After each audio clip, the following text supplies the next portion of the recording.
अच्छा दोस्त जो था मेरी मम्मी, वो मुझसे दूर हो गई। आज तो इन 3 सालों में मैंने बहुत कुछ देखा और समझा और सीखा भी। इस दुख की घड़ी में भी साथ था। वो मेरी कुछ सहेलियां हैं जिनके नाम मैं आपको बता रही हूँ, जिन उन लोगों ने मेरा साथ नहीं छोड़ा। श्याम बाबा का जब मेरे पर हमेशा आशीर्वाद रहता है और श्याम बाबा हमेशा मेरे साथ रहते हैं, ये हमेशा हर बार वो मुझे एहसास दिलाते रहते हैं। हेलो दोस्तों, कैसे हो आप सब? आशा है आप सब अच्छे होंगे। एक बार फिर मैं आपके सामने अपने YouTube चैनल पर आ चुकी हूँ। जैसा कि आपको हर बार मैं कहीं ना कहीं घुमाती हूँ और बहुत कुछ दिखाती हूँ, लेकिन आज आपको कुछ देखने को नहीं मिलेगा। आज जो है वो मैं यहीं बैठकर बात करूँगी आपसे, अपने बारे में शेयर करूँगी कुछ बातें। जैसा कि आपको पता है आज 11 अप्रैल है और आज से 3 साल पहले मेरी मम्मी की कोरोना में डेथ हो गई थी, तो आज उनकी 3rd पुण्यतिथि है। तो इसी बारे में आज आपसे थोड़ा सा शेयर करूँगी। थोड़ा सैड भी हूँ, तो बने रहे मेरे चैनल पे। आज मैं आप लोगों से एक क्वेश्चन करती हूँ, दोस्ती क्या है? अब आप लोग बोलोगे मैं शाहरुख खान का डायलॉग मार रही हूँ। नहीं, मैं शाहरुख खान का डायलॉग नहीं मार रही हूँ। आज मैं इसी दोस्ती के बारे में आपसे बात करने आई हूँ। वैसे तो देखो, बचपन से लेके अभी तक के कहते हैं ना, सभी के मतलब होता है। स्कूल टाइम में, घर के आसपास, कॉलेज टाइम में, आप जहाँ भी रहते हो, आस पड़ोस, रिश्ते नाते, दोस्ती यारी सभी लोग होते हैं। लेकिन कहते हैं ना, माँ से बढ़कर कोई दोस्त नहीं होता। तो सबसे बड़ी तो आपकी दोस्त कौन होती? माँ। तो दोस्तों, आज मैं इसी विषय में आपसे बात करना चाहती हूँ कि दोस्ती क्या है। तो दोस्तों, जब कोरोना आया था 3 साल पहले, तो तब मेरी मम्मी भी पॉजिटिव हुई और इसी कोरोना में मुझे छोड़कर चली गई। और मेरा सबसे अच्छा दोस्त जो था मेरी मम्मी, वो मुझसे दूर हो गई। आज का ब्लॉग बनाना थोड़ा मेरे इजी नहीं है, पर फिर भी ट्राई कर रही हूँ। तो उसके बाद बस आपको पता ही है, जब आपका सबसे अच्छा दोस्त चला जाता है तो कितना दुख होता है। और खास तौर पे जो आपकी माँ है, जिसे आप हर बातें शेयर करते हो। देखो, उसके बाद पापा भी परेशान रहे, घर वाले भी परेशान थे, सबको संभालना पड़ा क्योंकि मैं बड़ी थी।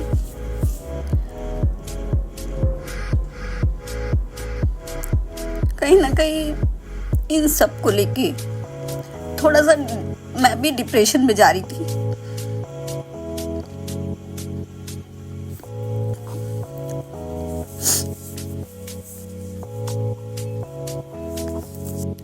सॉरी, कट कर करके बनाना पड़ रहा है ब्लॉग। थोड़ा मैं सेंसिटिव भी हो रही हूँ क्योंकि साथ साथ थोड़ा सा। तो जब मैं इस तरह से जब डिप्रेशन में जाने लगी, परेशान रहने लगी, तो आपके काफ़ी मतलब एक तरह से नेगेटिव थॉट्स आते हैं। आपको किसी से बात करना अच्छा नहीं लगता, अकेले रहना अच्छा लगता है। मेरा सब कुछ मतलब मैंने उस टाइम भी, मेरे साथ भी यही हुआ। धीरे धीरे मैं भी ऐसे ही रहने लगी और मैं जैसे एक्सरसाइज करने जाती थी, वो भी मैंने बंद कर दिया। फिर धीरे धीरे मैं जैसे परेशान रहने लगी ना, पापा को देख के, मम्मी की याद को देख के, तो फिर मैं भी मतलब बीमार रहने लगी। उसके बाद मतलब कह लो पता नहीं क्या हुआ, तो कहते सब लोग धीरे धीरे, जैसे कहते हैं ना, नेगेटिव लोग होते हैं, आप नेगेटिव थॉट्स होते हैं या आप इस तरह की बातें करते हो, तो आपसे मतलब सभी लोग दूर होने लगते हैं। खुद भी मतलब मैं तो हो ही रही थी, लेकिन सामने वाले भी आपसे कटने लगते हैं।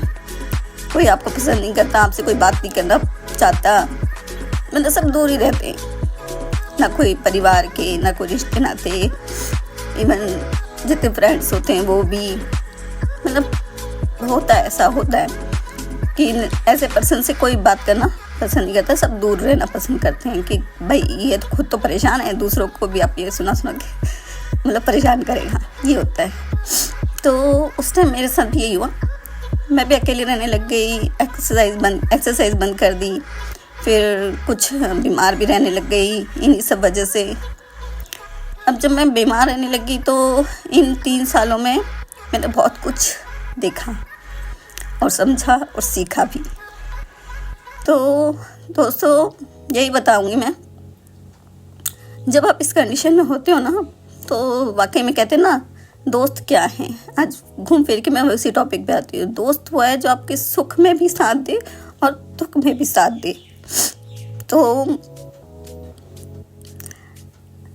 मेरे साथ जितने भी थे, मतलब कहने वाले रिश्ते नाते दोस्त यार, उस समय मुझे समझने वाला कोई नहीं था। और जब मैं बीमार रहने लगी, इस तरह परेशान रहने लगी, पापा भी परेशान, घर वाले भी परेशान, मुझे लेके मेरे हस्बैंड भी परेशान रहते थे कि बीमार रहती थी तो मैं, तो कहीं ना कहीं इन सब को लेके बहुत, मतलब 3 साल में बहुत परेशान रही हुई।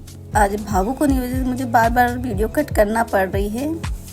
तो जब इन 3 सालों में मैंने बहुत कुछ फेस किया, मैंने एक्सरसाइज करना बंद कर दी, जिम जाना बंद कर दिया, इवन फिर मैं बीमार रहने लगी काफ़ी। तो मुझे मतलब फ़ीवर जो रहता था, काफ़ी टाइम तक फ़ीवर रहा, काफ़ी टेस्ट करवाए हस्बैंड ने, लेकिन कुछ नहीं निकला। सब 4 से 5 महीने मुझे ये फ़ीवर उतरता चढ़ता रहा। उसके बाद मेरे सर्वाइकल की दिक्कत हो गई। जैसे मैं मतलब फ़ीवर से थोड़ा सा निकली हूँ तो मेरे को सर्वाइकल ने पकड़ लिया, जिसकी वजह से मेरा ये नेक, सिर में दर्द, कानों के पीछे ये दर्द रहने लगा, जिसकी वजह से मुझे जो मेरा अपना पर्सनल काम था, जो इतने सालों से कर रही थी मैं पार्लर का काम, वो भी मैंने छोड़ दिया। अब मेरे हस्बैंड देखो इतने अच्छे, मेरे कहते हैं ना, माँ के जाने के बाद तो कोई दोस्त होता नहीं है, सबसे अच्छा दोस्त सबका उसके बाद हस्बैंड होते हैं। तो मेरे हस्बैंड ने मेरा बहुत साथ दिया और अच्छे से अच्छे डॉक्टर को दिखाया भी, सभी तरह के टेस्ट भी करवाए। इसके बाद उनके एक दोस्त ने मैक्स हॉस्पिटल के बारे में बताया था, वहाँ उन्होंने मुझे भी जाके यही बोला, आप स्ट्रेस लेते हो, परेशान रहते हो, जिस डिप्रेशन में जा रहे हो। तो वही रीज़न उन्होंने बताया, क्योंकि था तो यही, क्योंकि मम्मी की वजह से, पापा की वजह से हो रही थी ये प्रॉब्लम तो मेरे साथ। अब जब उन्होंने फिर वो मुझे डिप्रेशन की जो गोलियां दी, आपको पता है ये डिप्रेशन की गोलियों में वो ज़्यादातर आपको नींद की गोलियां दे देते हैं। अब वो नींद की गोलियां देने की वजह से मेरे को चक्कर इतने ज़्यादा आने लगे थे, क्योंकि मैं नींद सारा दिन, रात को भी सोना, दिन में भी सोना, अगर नहीं सोते हो तो आपको चक्कर आते हैं। कहीं जाने लायक नहीं रही मैं, घर में ही बंद हो गई, ना कोई एक्सरसाइज के लिए जाना, ना कहीं बाहर किसी पूजा पाठ में, कोई किसी फंक्शन में, शादी पार्टी में, कहीं जाने लायक नहीं रही। इवन जो घर का काम था, जिसमें मेरे पास कुछ लेडीज़ आती थी मेरे पास, जिसकी वजह से मैं उन लोगों से मिलजुल लेती थी, धीरे धीरे सब कट गए मेरे साथ, मतलब ये मान के चलो। तो घूम फिर के मैं आपके पास वहीं आती हूँ कि दोस्ती, हस्बैंड और के अलावा जो मेरे साथ इस दुख की घड़ी में भी साथ था, वो मेरी कुछ सहेलियां हैं, जिनके नाम मैं आपको बता रही हूँ। वही हैं जिन्होंने मेरे को इस 3 सालों में, इतने बीमार रहने के बाद, इतना नेगेटिव होने के बाद, इतना डिप्रेशन होने के बाद भी, इस कंडीशन में जो सब लोग मुझसे दूर होते चले गए, लेकिन उन लोगों ने मेरा साथ नहीं छोड़ा। तो उनका नाम मैं आपको बताती हूँ। एक है मेरी फ्रेंड खास, जो मेरे साथ जिम में थी, ज्योति, और एक सीमा जी हैं और एक शिवानी हैं।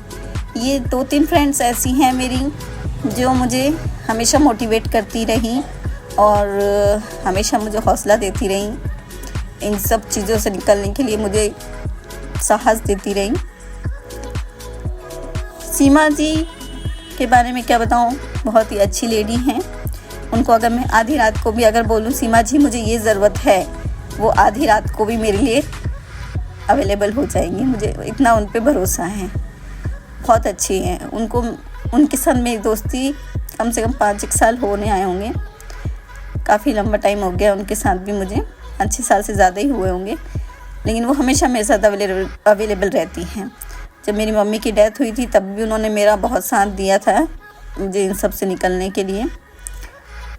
वो एक तरह से वैसे साइलेंट है लेकिन दिल की बहुत अच्छी हैं, मुझे बहुत मतलब सपोर्ट करती हैं, मुझे बहुत मोटिवेट करती हैं। उन्होंने मुझे बहुत समझाया इन चीज़ों से निकलने के लिए।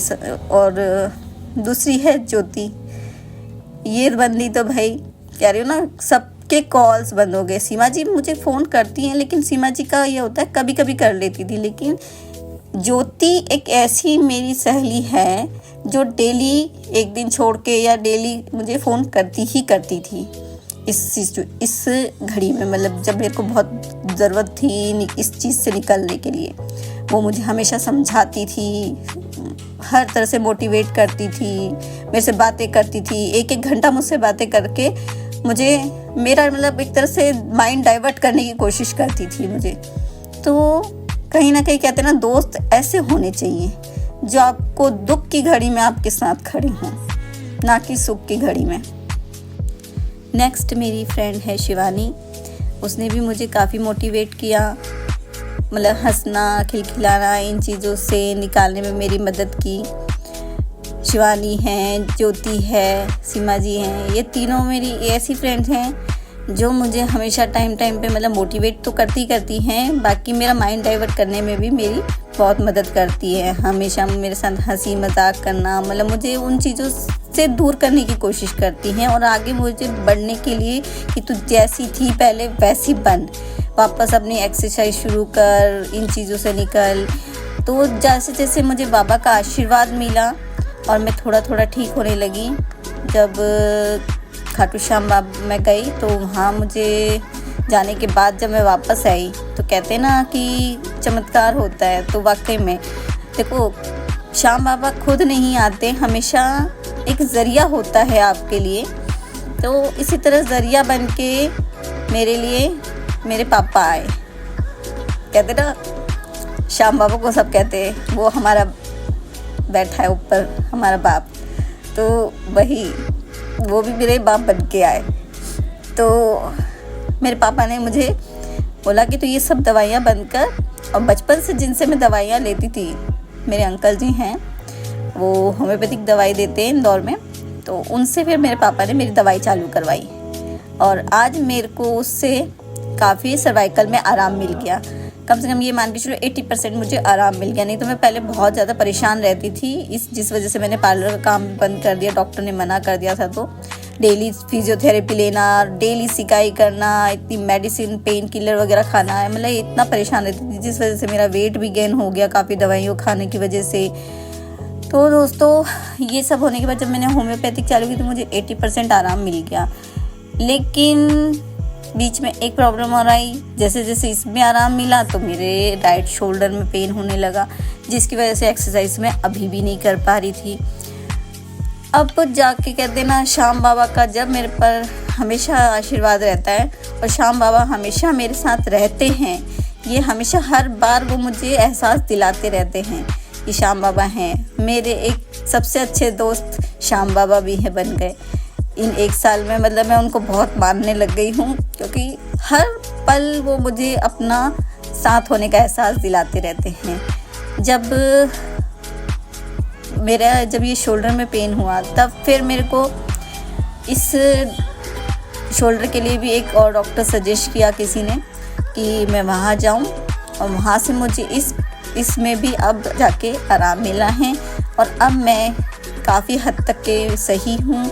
इन 3 सालों में आज 11 तारीख को वापस से देखो मेरी मम्मी की पुण्यतिथि है, तो ये 3 साल मेरे लिए भी बहुत टफ थे और अब जाके मैं इन चीज़ों से थोड़ा निकल पाई हूँ। क्योंकि जब शरीर सही होता है ना इंसान का, तभी आपका सब कुछ करने का मन करता है। तो आप धीरे धीरे मैं ठीक हुई हूँ और आप लोगों की दुआ रही तो आगे भी ऐसी रहूँ, और बाकी तो श्याम बाबा का आशीर्वाद मेरे साथ है ही। हाँ तो दोस्तों, आज 3 साल हो गए हैं ऊपर वाले ने मेरी माँ को मुझसे दूर किया। 3 साल से ज़्यादा ही हो चुके वैसे तो, क्योंकि जब मैं मतलब ये तो ऊपर गई थी मम्मी, मतलब डेथ हुई थी कोरोना में, ये तो 3 साल तो उसी बात के, उससे भी मैं 1.5-2 साल पहले से उनके पास नहीं गई थी, उनसे मिली भी नहीं थी। और जब वो मतलब एडमिट हुई थी तो मैं इंदौर जब गई तो मैं उनसे तब भी नहीं मिल पाई थी। ये मेरा दुर्भाग्य है कि मैं उनसे आखिरी टाइम भी नहीं मिल पाई। फिर भी मैं यही कहूँगी आखिरी में, भगवान उनकी आत्मा को शांति दे और मुझे उनके बिना रहने की हिम्मत दे। और ऐसे दोस्त ज़रूर बनाएं जो आपको इस घड़ी में भी आपके साथ खड़े रहे। मेरे हस्बैंड, सबसे पहले धन्यवाद उनका करूँगी जिन्होंने मुझे इस कंडीशन में बहुत संभाला। और मेरे पापा, जो श्याम बाबा ने मेरे को एक ज़रिया दिया इस तबीयत से मुझे उबारने के लिए, उनका भी धन्यवाद करूँगी। और मेरी तीनों सहेलियों, उनका तो मैं ख़ास तौर पे धन्यवाद करूँगी जिन्होंने मुझे इस दुख की घड़ी में, जब मुझे सब छोड़ के जा रहे थे धीरे धीरे, उन्होंने मेरा साथ नहीं छोड़ा। तीनों की तीनों मेरे साथ रही हमेशा। मुझे इस चीज़ों से दूर करने के लिए मुझे मोटिवेट करती रही, हंसाती रही। और मैं उनसे यही कहूँगी आगे भी मेरा ऐसे ही साथ देना। तो दोस्तों, दोस्त हमेशा ऐसे ही बनाना जो आपके दुख में भी आपके साथ हों। तो मिलते हैं नेक्स्ट ब्लॉग में। मुझे मोटिवेट करने के लिए मुझे लाइक करें, कमेंट करें और सब्सक्राइब करें ऐसे ही मेरी वीडियोस के लिए। जय श्री श्याम दोस्तों।